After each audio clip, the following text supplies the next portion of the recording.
HowExpert! Top 10 Poker Tips and Tricks. HowExpert publishes quick how-to guides on all topics from A to Z by everyday experts. Visit HowExpert.com to learn more. Make sure to subscribe to our YouTube channel for more HowExpert Top 10 videos in the future. Moving on, let's talk about the HowExpert Top 10 Poker Tips and Tricks. These tips expect baseline understanding of the game's rules and terms. This list will use No Limit Texas Hold'em for examples, but these tips can apply to other poker games as well. Number 10. Learn position. Position in poker refers to the order of who bets when. In Texas Hold'em, betting starts with the player to the left of the big blind position. This is known as being under the gun. After the first 3 community cards are dealt, betting starts with the small blind and continues to start there for the rest of the hand. These positions can dictate the flow of the hand. If you are the first to act and bet large, it generally says that you have a strong hand. If you are the last person to bet, you have the advantage of seeing everyone's decision. Position is powerful. Number 9. Think in big blinds. The stakes in poker can be anything from nothing to millions of dollars. So players use the idea of one big blind as the base unit. One big blind represents the amount that the player in the big blind position must put into the middle before any cards are dealt. This allows us to convert any hand into big blinds instead of chips or money. Think about a situation where you have 10,000 chips in a tournament. If the big blind is 5,000 chips, you can only afford to be in the big blind position 2 more times before you're broke. If the big blind is 100 chips instead, you now have 100 big blinds in your 10,000 chip stack. Thinking in terms of being big blinds allows faster and more informed decision making at any table or stake. Number 8. Consider the stake sizes. Speaking of stacks, keep track of both you and your opponent's stack sizes. Knowing how many big blinds you have versus your opponent can help decide how to play a hand. Players with big stacks can feed you more chips, but they also do much more damage to your stack. Consider this. A player shoving their chips all in at you can seem scary. However, if it's only 2 of you and they've got a 10 big blind stack against your 300 big blinds, that changes the equation. The most you could possibly lose or win in that spot is only 3% of the total stack. Not so scary now. Number 7. Learn player types. Most poker players have styles or tendencies of play. Since poker is a game of incomplete information, every clue is useful. If you can determine that one of your opponents is a rock who only plays when they have huge hands, use that information to stay out of their way when they bet and pressure them when they're playing weak. Similarly, if you have someone at your table who always calls everything, you might not want to bluff him. Study your opponent's styles and exploit their patterns. Number 6.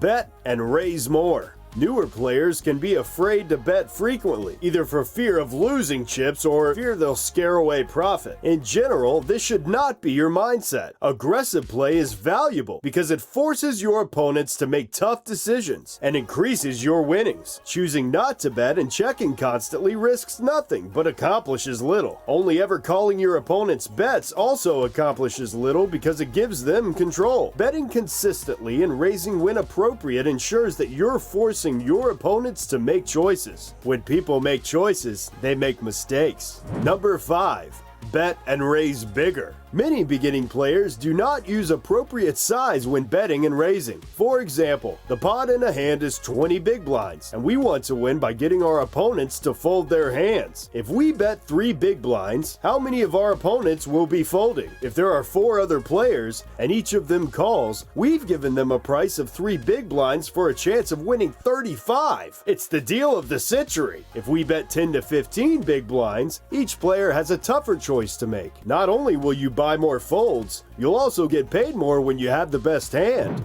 Number 4. Understand the nuts. The concept of the nuts in poker refers to the strongest possible combination of cards in any given hand. This is important because it helps us figure out which cards we beat and which beat us. Here's an example. You have a flush, which is 5 cards of the same suit. but your highest card in that flush is a 7. If you think your opponent also has a flush, then any 8 high flush or better crushes you. However, if your flush is ace high, you've got the nut flush now, and any other flushes on the table lose. Knowing how your hand compares to the nuts can provide valuable information. If you realize you have the nuts in a hand, then get your money into the middle.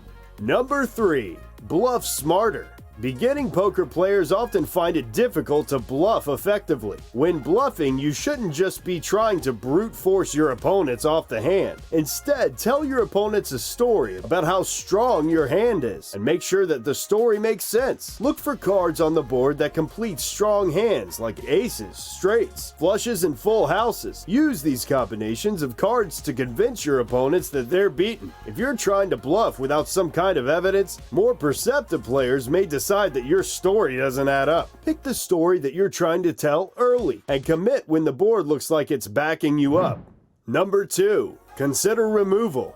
A standard 52 deck is a known quantity, meaning there are always 4 suits and always 2 through ace in every suit. This means that probability can give us information. The most basic form of card removal is that if you can see a card in your hand or on the board, it's less likely that your opponent's hand has a similar card. The usefulness of this principle varies depending on the situation. If you hold a king, and the board includes 2 other kings, then there is only 1 other king in the deck. The chances of your opponents having a king are lower, and your chances of winning the pot are higher. And number 1, track opponents' lines. As mentioned, poker is a game of partial information. You might not get to see your opponent's cards, but you always get to see how they bet them. Follow the ways and the amounts that your opponent bets, and put that information to use. A good way to start practicing is paying attention to the hands that you're not involved in. If an opponent bets big for the first 2 rounds and then starts checking suddenly, you might guess that they needed a few specific cards and didn't get them. If they're playing passively and then suddenly start betting huge, maybe they're going for the wild bluff. If you're not paying attention to your opponent's betting lines, you're turning down information in a game where information is everything.